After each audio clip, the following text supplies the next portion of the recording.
ಸಮರ್ಥ ಸದ್ಗುರು ಸಿದ್ಧಾರೂಢ ಮಹಾಸ್ವಾಮಿಗಳವರ ದಿವ್ಯ ಚರಣಾರವಿಂದಗಳನ್ನು ಹೃನ್ಮಂದಿರದಲ್ಲಿ ಸ್ಮರಿಸಿಕೊಂಡು ಸ್ವಸ್ತಿ ಶ್ರೀ ಗಜಾನನೋ ಗಜಮುಖೋ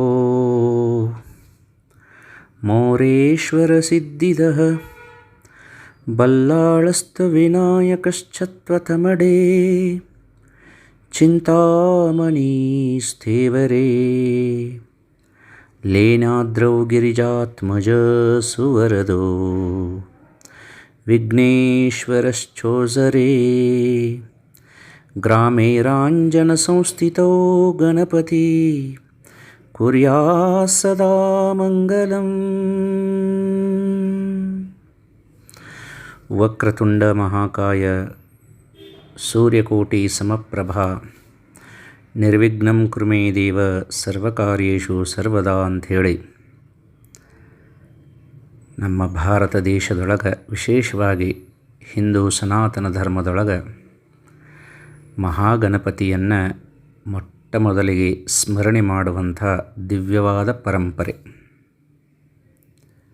ಸ್ವಸ್ತಿ ಶ್ರೀ ಗಜಾನನೋ ಗಜಮುಖೋ ಮೋರೇಶ್ವರ ಸಿದ್ಧಿದಃ ಬಲ್ಲಾಳಸ್ತು ವಿನಾಯಕಶ್ಚತ್ವತಮಡೆ ಚಿಂತಾಮಣಿ ಸ್ಥೇವರಿ ಲೇನಾದ್ರೌ ಗಿರಿಜಾತ್ಮಜ ಸುವರದೋ ಗ್ರಾಮೇ ರಾಂಜನ ಸಂಸ್ಥಿತೋ ಗಣಪತಿ ಕುರ್ಯಾತ್ ಸದಾ ಮಂಗಲಂ ಅಂಥೇಳಿ ಪುಣ್ಯಕ್ಷೇತ್ರವಾದಂಥ ಮಹಾರಾಷ್ಟ್ರದೊಳಗೆ 8 ಕ್ಷೇತ್ರದೊಳಗೆ ಅಷ್ಟಮಹಾಗಣಪತಿಯಾಗಿ ಗಿರಿಜಾತ್ಮಜ, ಮಹಾಗಣಪತಿ, ಮೋರೇಶ್ವರ, ಮಯೂರೇಶ್ವರ ಹಿಂಗೆ 8 ಕಡೆ ಮಹಾಗಣಪತಿಯ ಭವ್ಯವಾದ ಕ್ಷೇತ್ರಗಳು. ಇವತ್ತು ವಿಶೇಷವಾಗಿ ಗಣೇಶ ಚತುರ್ಥಿ, ಶುಕ್ಲ ಚತುರ್ಥಿ ಭಾದ್ರಪದ ಅಂತಲೂ ಕರೀತಾರೆ. ಅಮಾವಾಸ್ಯೆ ಆದ ನಂತರ 4ನೇ ದಿನಕ್ಕೆ ಬರುವಂಥ ಈ ಮಂಗಳಮಯವಾದಂಥ ಒಂದು ವಿಶೇಷವಾದ ಹಬ್ಬ. ಜೀವನ ಸುರಳಿತವಾಗಿ ಸಾಗಬೇಕಂದ್ರೆ ಮುಖ್ಯವಾಗಿ ಏನು ಬೇಕಾಗೈತಿ ಅಂದ್ರೆ ನಾವು ಮಾಡುವಂತಹ ಕಾರ್ಯಗಳಲ್ಲಿ ಯಾವ ಅಡೆತಡೆಗಳು ಉಂಟಾಗಬಾರ್ದು. ನಾವು ಯಾವುದೋ ಒಂದು ಕಾರ್ಯವನ್ನು ಮಾಡಬೇಕಂಥೇಳಿ ಸಂಕಲ್ಪ ಮಾಡಿ ಹೊಂಟಾಗ ಆ ಕಾರ್ಯ ಸುರಳಿತವಾಗಿ ಸಾಗಿತಪ್ಪ ಅಂದ್ರೆ ಜೀವನ ಸುಖದಾಯಕವಾಗಿರ್ತೈತಿ. ಹಂಗಂದ್ರೆ ಆ ಒಂದು ಕಾರ್ಯ ಸುರಳಿತವಾಗಿ ಸಾಗಬೇಕಂದ್ರೆ ವಿಘ್ನ ವಿನಾಶಕನಾದಂತಹ ಮಹಾಗಣಪತಿಯ ಒಂದು ಅನುಗ್ರಹ ನಮಗೆ ಬೇಕು.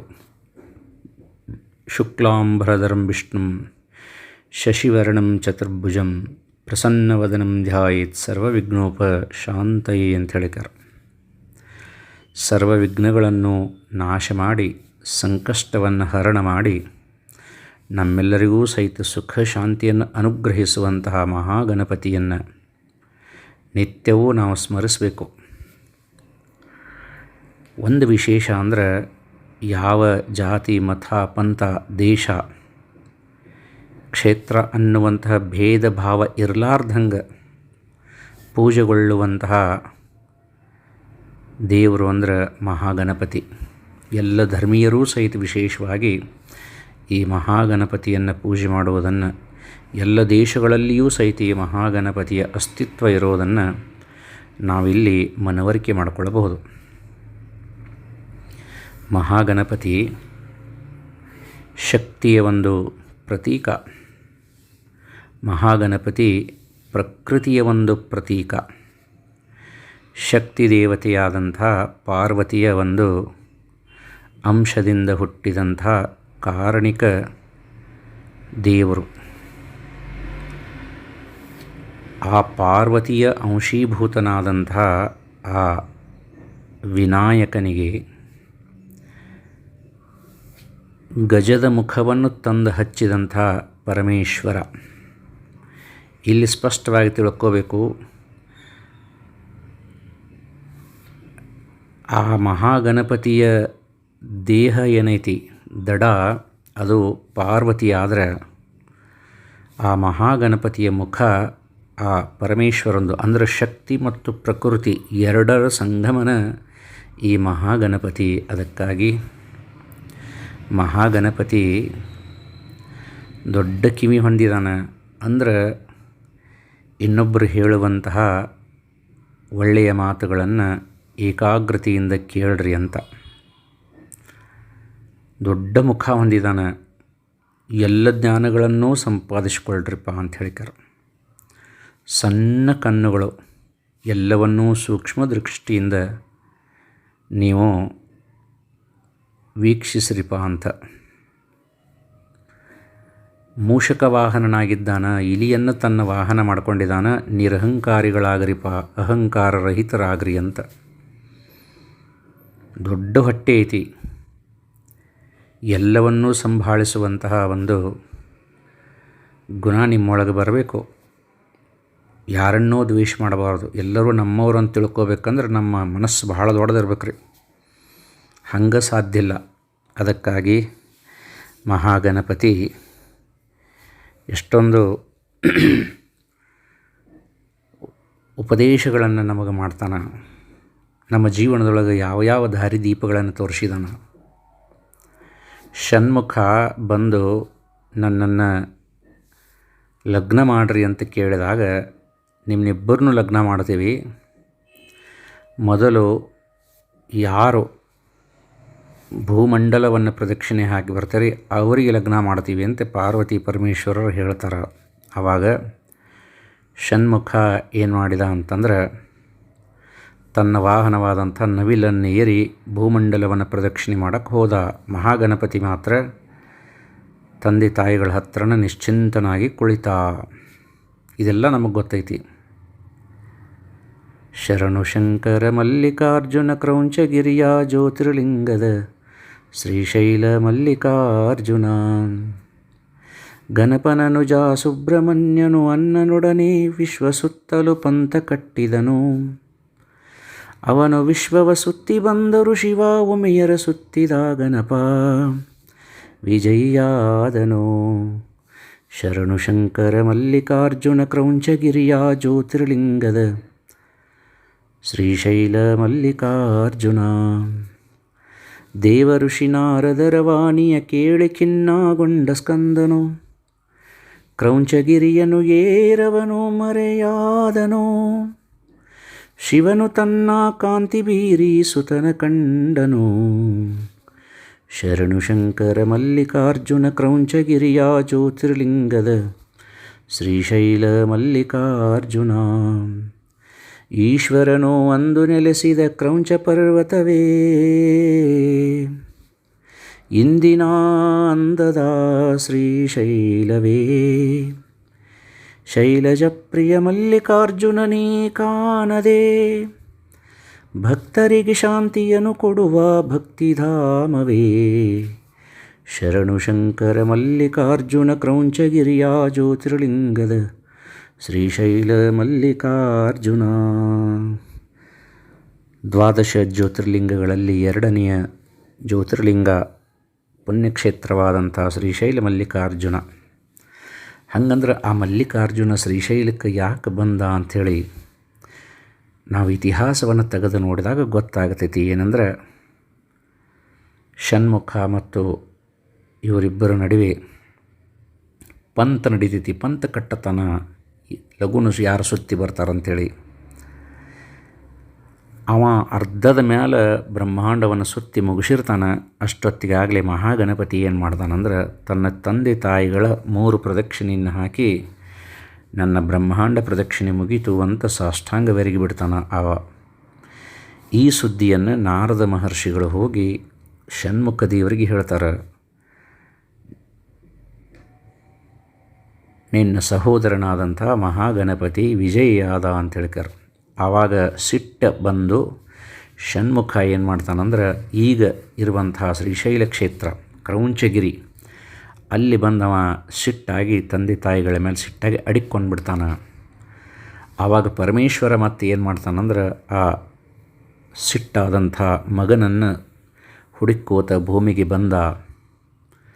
ಆ ಕ್ರೌಂಚಗಿರಿಯೊಳಗೆ ನೆಲೆಸಿರುವಂಥ ಆ ಷಣ್ಮುಖನಿಗೆ ಮತ್ತು ರಮಿಷಿ ಅದ ಕ್ಷೇತ್ರದೊಳಗೆ ಉಳಿದ ಅಂಥೇಳಿಕಾರ ಶ್ರೀಶೈಲದ ಒಂದು ಕ್ಷೇತ್ರ ಮಹಿಮೆಯೊಳಗೆ ನಮಗೆ ಸ್ಪಷ್ಟವಾಗಿ ಗೊತ್ತಾಗ್ತೈತಿ. ಮಹಾಗಣಪತಿ ಎಷ್ಟೊಂದು ಬೋಧನೆಯನ್ನು ಮಾಡಿದ ಇದರೊಳಗಂದ್ರೆ, ನೀನು ಬಯಸುವಂತಹ ಬ್ರಹ್ಮಾಂಡ, ನೀನು ಬಯಸಿದಂತಹ ದೇವರು, ನೀನು ಬಯಸಿದಂತಹ ಸಾರ್ಥಕತೆ ಎಲ್ಲಿಯೂ ಇಲ್ಲಪ್ಪ, ನಿನ್ನ ತಂದೆ ತಾಯಿಗಳಲ್ಲೇನ ಐತಿ. ನೀ ಯಾವ ದೇವರ ಪೂಜೆಯನ್ನು ಮಾಡದೇ ಇದ್ರೂ ಸಹಿತ ಅಡ್ಡಿ ಇಲ್ಲ. ನೀನು ಯಾವ ಹೆಚ್ಚಿನ ಪ್ರಯತ್ನಗಳನ್ನು ಮಾಡದಿದ್ರೂ ಅಷ್ಟೇ ಹೋತು. ನಿನ್ನ ಮನೆಯೊಳಗಿದ್ದಂಥ ನಿನ್ನ ತಂದೆ ತಾಯಿಗಳನ್ನು, ನಿನ್ನ ಒಂದು ಮನೆಯೊಳಗೆ ನಿನ್ನ ಸುತ್ತಮುತ್ತಲೂ ಇರುವಂಥ ಗುರು ಹಿರಿಯರನ್ನು ನೀ ಗೌರವಿಸುವುದನ್ನು, ಅವರ ಸೇವೆಯನ್ನು ಮಾಡೋದನ್ನು ಕಲಿತೀಪ ಅಂದ್ರೆ ಅದಕ್ಕಿಂತ ದೊಡ್ಡದು ಮತ್ತೊಂದು ಏನೂ ಇಲ್ಲ ಅಂಥೇಳಿಕಾರ ಮಹಾಗಣಪತಿ ನಮ್ಮೆಲ್ಲರಿಗೂ ಸಹಿತ ಇದರ ಮುಖಾಂತರವಾಗಿ ಬೋಧನೆಯನ್ನು ಮಾಡಕತ್ತಾನ. ಅದಕ್ಕೆ ಗಣಪತಿಯನ್ನು ಪೂಜೆ ಮಾಡುವಂಥವ್ರು ಪ್ರತಿಯೊಬ್ಬರು ಜ್ಞಾನವನ್ನು ಸಂಪಾದಿಸಬೇಕು, ಇನ್ನೊಬ್ಬರ ಮಾತುಗಳನ್ನು ಪ್ರೀತಿಯಿಂದ ಕೇಳಬೇಕು, ಇನ್ನೊಬ್ಬರ ಕಾರ್ಯವನ್ನು ಸೂಕ್ಷ್ಮ ದೃಷ್ಟಿಯಿಂದ ನೋಡಬೇಕು. ಎಲ್ಲರೂ ನಮ್ಮವರು ಅಂತ ಹೇಳಿಕಾರ ಅವರನ್ನು ನಮ್ಮೊಳಗೆ ಹಾಕ್ಕೋಬೇಕು. ಸೃಷ್ಟಿಯನ್ನು, ಪ್ರಕೃತಿಯನ್ನು ರಕ್ಷಣೆ ಮಾಡಬೇಕು, ಅದನ್ನು ಗೌರವಿಸಬೇಕು. ಎಂತಹ ದೊಡ್ಡಸ್ತಿಕೆ ನಮ್ಮಲ್ಲಿದ್ದರೂ ಸಹಿತ ನಾವು ನಿರಹಂಕಾರಿಗಳಾಗಿ ಇರಬೇಕು ಅಂತ ಹೇಳೋದನ್ನು ಅವನ ಉದ್ದೇಶ ಐತಿ. ಅದರ ಪ್ರಕಾರ ನಾವು ಸ್ವಲ್ಪ ನಡ್ಕೊಂಡ್ವಿಪ್ಪ ಅಂದ್ರೆ ಅದೇ ನಿಜವಾದಂಥ ಗಣೇಶ ಚತುರ್ಥಿ. ಮಹಾಗಣಪತಿ ಮಹಾಭಾರತವನ್ನು ಬರಿತಿದ್ದ ವ್ಯಾಸರು ಅದನ್ನು ಹೇಳ್ತಿದ್ದರು. ಅದನ್ನು ಬರ್ಕೋತ ಮಹಾಗಣಪತಿಯ ಮೈ ಬೆಂಕಿ ಹಂಗೆ ಸುಡಾಕತ್ತು ಅಂತ ಹೇಳ್ತಾರೆ. ಆ ಒಂದು ಸುಡುವಂತಹ ಮಹಾಗಣಪತಿಯ ಮೈಯನ್ನು ತಂಪು ಮಾಡಲಿಕ್ಕಾಗಿ ವ್ಯಾಸರು ಮಹಾಗಣಪತಿಯನ್ನು ಗಂಗೆಯೊಳಗೆ ಮುಳುಗಿಸಿ ಎಬ್ಬಿಸಿದರು ಅಂತ ಹೇಳ್ತಾರೆ. ಮತ್ತೊಂದು ದಂತಕತೆ ಏನಪ್ಪ ಅಂತಂದ್ರೆ, ಪಾರ್ವತಿಯ ಪುತ್ರನಾದಂಥ ಮಹಾಗಣಪತಿ ಗೌರಿಗೆ ಪುತ್ರವ. ಮುಂದೆ ಗಂಗೆನೂ ಆ ಶಿವನ ಜಡಿ ಮೇಲನ ಇದ್ಲು. ಗಂಗೆ ಕಣ್ಣೀರು ಸುರಿಸ್ತಿದ್ಲಂತ. ಪಾರ್ವತಿ ಎಷ್ಟೊಂದು ಪುಣ್ಯವಂತಳೋ, ಅಂತಹ ಶ್ರೇಷ್ಠವಾದಂತಹ ಜ್ಞಾನಿ ಪುತ್ರನನ್ನು ಪಡೆದಾಳ ಅಂತ ದುಃಖ ಪಡ್ತಿದ್ಲಂತ. ಆವಾಗ ಮಹಾಗಣಪತಿ ಆ ತಾಯಿಗಿನೂ ಸಹಿತ ಒಂದು ಮಾತು ಕೊಟ್ಟ ಅಂತ ಹೇಳ್ತಾರೆ. ಏನಂದರೆ, ವರ್ಷಕ್ಕೆ ಒಂದು ಸಾರಿ ನಾನು ಬಂದು ನಿನ್ನ ಮಡಿಲನ್ನು ಸೇರ್ತೀನಿ ಅಂತ ಹೇಳ್ತಾರೆ. ಹಾಗಾಗಿ 1 ದಿನ, ಅರ್ಧ ದಿನ, 3 ದಿನ, 5 ದಿನ, 11 ದಿನ, 7 ದಿನ, ಹಿಂಗೆ 1 ವರ್ಷ, 1 ತಿಂಗಳ ಹಿಂಗೆ ಮಹಾಗಣಪತಿಯನ್ನು ಮನೆಯೊಳಗಿಟ್ಕೊಂಡು ಪೂಜೆ ಮಾಡಿ ಕಡಿಕ ಅವನನ್ನು ವಿಸರ್ಜನೆ ಮಾಡೋದು ಎಲ್ಲಿಪ್ಪ ಅಂದ್ರೆ ನೀರಿನೊಳಗೆ. ಅಂದ್ರೆ ಗಂಗೆಯ ಪುತ್ರನೇ ಆದ ಗಣಪತಿ, ಗೌರಿ ಪುತ್ರನೂ ಹೌದಾ, ಗಂಗೆ ಪುತ್ರನೂ ಹೌದು. ನೋಡ್ರಿ, ಆ ತಾಯಿಯ ಗಂಗೆಯ ಮನಸ್ಸನ್ನು ಸಹಿತವ ನೋಯಿಸಲಿಲ್ಲ.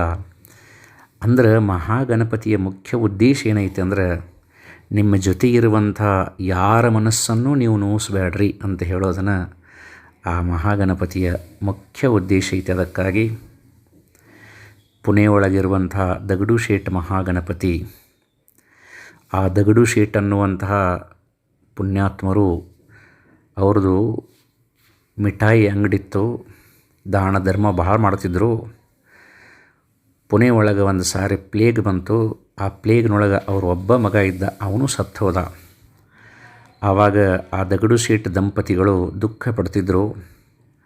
ಅವರ ಗುರುಗಳು ಅವರಿಗೆ ಭೇಟಿಯಾಗಿ ಒಂದು ಮಾತು ಹೇಳ್ತಾರೆ, ಮಹಾಗಣಪತಿಯನ್ನು ಮತ್ತು ದತ್ತನನ್ನು ತಂದು ನೀವು ಪೂಜೆ ಮಾಡಿರಿ, ಆ ಮಹಾಗಣಪತಿನ ನಿಮಗೆ ಮಗ ಆಗ್ತಾನ, ನಿಮ್ಮ ಕೀರ್ತಿಯನ್ನು ಬೆಳೆಸ್ತಾನ ಅಂತ ಹೇಳಿದ್ರಂತ ಗುರುಗಳು.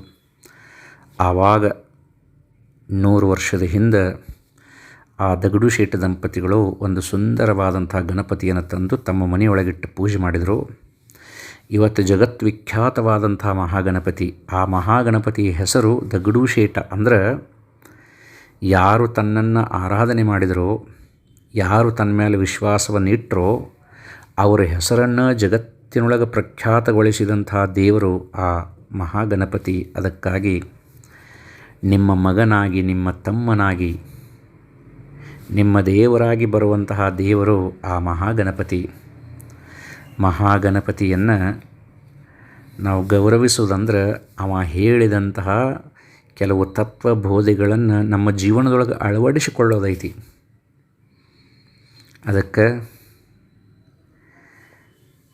ಲಾಲ್ಬಾಗ್ ಚಾ ರಾಜ ಅಂತ ಹೇಳಿಕಾರ ಮಹಾರಾಷ್ಟ್ರದೊಳಗೆ ನಾವು ನೋಡಬಹುದು.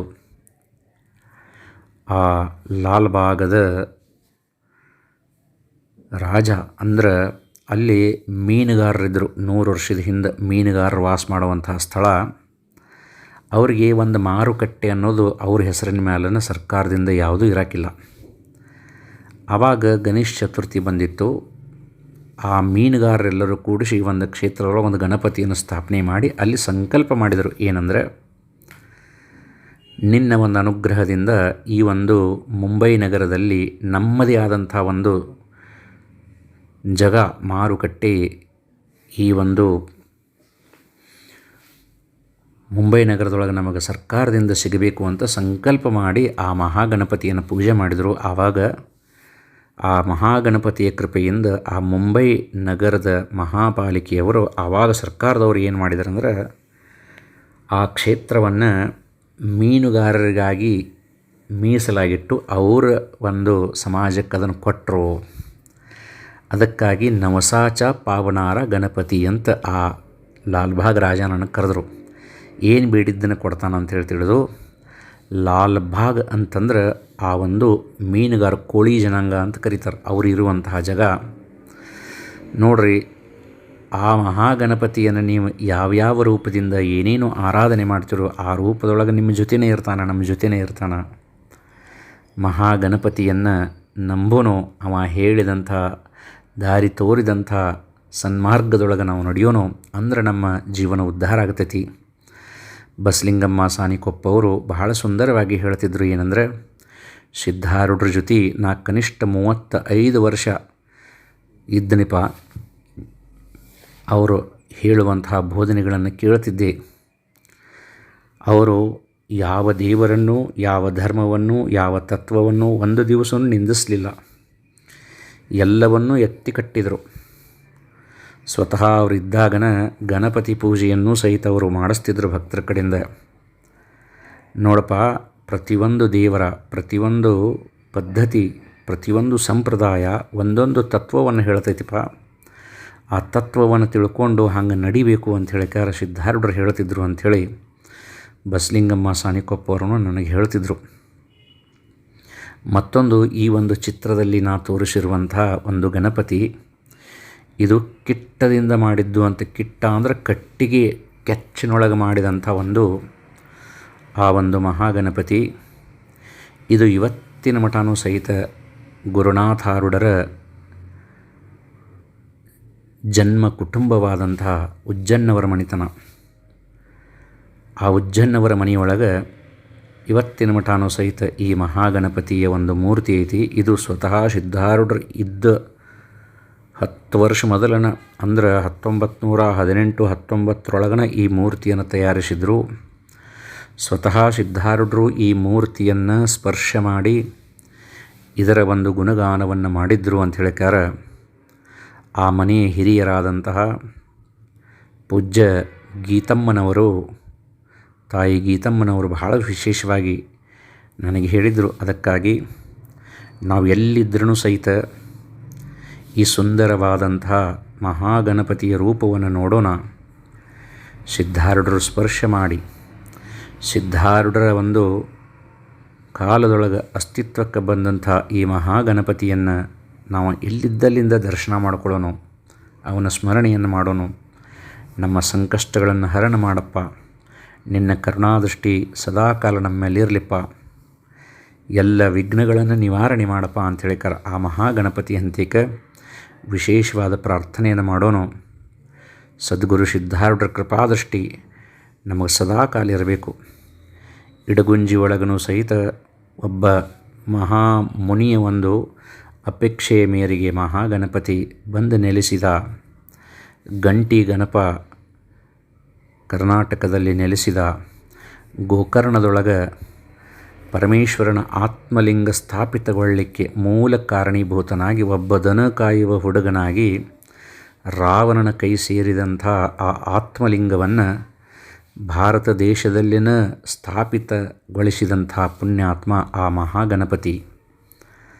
ಅಂತಹ ಮಹಾಗಣಪತಿಯ ಒಂದು ಕೃಪಾದೃಷ್ಟಿ ಪುಳೆ ಗಣಪತಿ, ರೆಡ್ಡಿ ಗಣಪತಿ, ಹಿಂಗೆ ವಿಶೇಷವಾದಂಥ ಗಣೇಶ ಅನೇಕ ಕ್ಷೇತ್ರಗಳಲ್ಲಿ ನೆಲೆಸಿ ತನ್ನ ಒಂದು ಕಾರ್ಯಗಳನ್ನು ಮಾಡ್ತಾನೆ. ಅಂತಹ ಮಹಾಗಣಪತಿಯ ಕೃಪಾಶೀರ್ವಾದ ನಮಗೆ ನಿಮಗೆ ಸದಾಕಾಲ ಇರಲಿ ಅಂಥೇಳಿ ಬೇಡಿ, ಸುಖಕರ್ತಾ ದುಃಖಹರ್ತಾ ವಾರ್ತಾ ವಿಘ್ನಾಚಿ ನುರ್ವಿ ಪುರ್ವಿ ಪ್ರೇಮ ಕೃಪಾದಯಾಚಿ ಸರ್ವಾಂಗಿ ಸುಂದರ ಉಟ್ ಸಿಂಧೂರಾಚಿ ಕಂಠಿ ಜಳಕೆ ಮಹಾಳ ಮುಕ್ತಾ ಫಳಾಚಿ ಜಯ ದೇವ ಜಯ ಮಂಗಳಮೂರ್ತಿ ದರ್ಶನ ಮಾತ್ರೇ ಮನ ಕಾಮನ ಪುರತಿ ಜಯ ದೇವ ರತ್ನಖಚಿತ ಫಳಾ ತುಜ ಗೌರಿ ಕುಮರ ಚಂದನಾಚಿ ಊಟಿ ಕುಂಕುಮ ಕೇಶರ ಹಿರೇ ಜಡಿತ ಮುಕುಟ ಶೋಭತೋಬರ ಋಣಜುನತೇನೋ ಪೂರಿ ಚರಣಿ ಘಾಗರಿಯಾ ಜಯ ದೇವ ಲಂಬೋದರ ಪೀತಾಂಬರ ಪನಿವರ ಬಂಧನ ಸರಳ ಸುಂಡ ವಕ್ರ ತುಂಡ ತ್ರಿನಯನ ದಾಶ್ರಮಸಾ ವಟ್ಪಾಹೆ ಸಜನ ಸಂಕಟಿ ಪಾವಾವೆ ನಿರ್ವಾಣಿ ರಕ್ಷಾವೆ ಸರ್ವರ ಬಂಧನ ಜಯ ದೇವ ಜಯ ಮಂಗಳಮೂರ್ತಿ ದರ್ಶನ ಮಾತ್ರೇ ಮನ ಕಾಮನ ಪುರತಿ ಜಯ ದೇವ. ಛತ್ರಪತಿ ಶಿವಾಜಿ ಮಹಾರಾಜರ ಗುರುಗಳಾದಂಥ ಸಮರ್ಥ ರಾಮದಾಸರು ಈ ಸುಂದರವಾದಂಥ ಮಹಾಗಣಪತಿಯ ಮಂಗಳಾರತಿಯನ್ನು ಬರೆದರವರು. ಯಾಕೆ ಬರೆದ್ರಪ್ಪ ಅಂದ್ರೆ, ತಮ್ಮ ಶಿಷ್ಯನಾದಂಥ ಛತ್ರಪತಿ ಶಿವಾಜಿ ಮಹಾರಾಜರು ಅಫ್ಜಲ್ ಖಾನನ ಜೋಡಿ ಹೋರಾಡಬೇಕಾಗಿತ್ತು. ದೊಡ್ಡ ಸಂಕಟ ಬಂದು ಒದಗಿತ್ತು. ಆ ಸಂಕಟದಿಂದ ನಮ್ಮ ರಾಜ್ಯವನ್ನು, ನನ್ನ ಶಿಷ್ಯನನ್ನು, ನಮ್ಮ ಭಕ್ತರನ್ನು ಕಾಪಾಡಪ್ಪ ಅಂತೇಳಿಕಾರ ಮಹಾಗಣಪತಿಯನ್ನು ಸುಖಕರ್ತ ದುಃಖಹರ್ತ ವಾರ್ತಾ ವಿಘ್ನಾಚಿ ಅಂತ, ಸುಖವನ್ನು ಕೊಡುವಂಥ, ದುಃಖವನ್ನು ನಿವಾರಣೆ ಮಾಡುವಂಥ ಶ್ರೇಷ್ಠ ಹೆಸರನ್ನು ಪಡೆದಿರುವಂಥ ಮಹಾಗಣಪತಿ ಎಲ್ಲರನ್ನೂ ಅನುಗ್ರಹಿಸುವಂಥೇಳಿಕರ ಸಮರ್ಥ ರಾಮದಾಸರು ಬರೆದರು. ಅಂಥ ಪುಣ್ಯ ಮಹಾಗಣಪತಿಯ ಶ್ರೀಚರಣಕ್ಕೆ ಅನಂತ ನಮನಗಳನ್ನು ಸಲ್ಲಿಸೋಣ. ಗಣಪತಿ ಬಪ್ಪ ಮೋರ್ಯ, ಮಂಗಳಮೂರ್ತಿ ಮೋರ್ಯ, ಗಣೇಶ್ ಮೋರ್ಯ.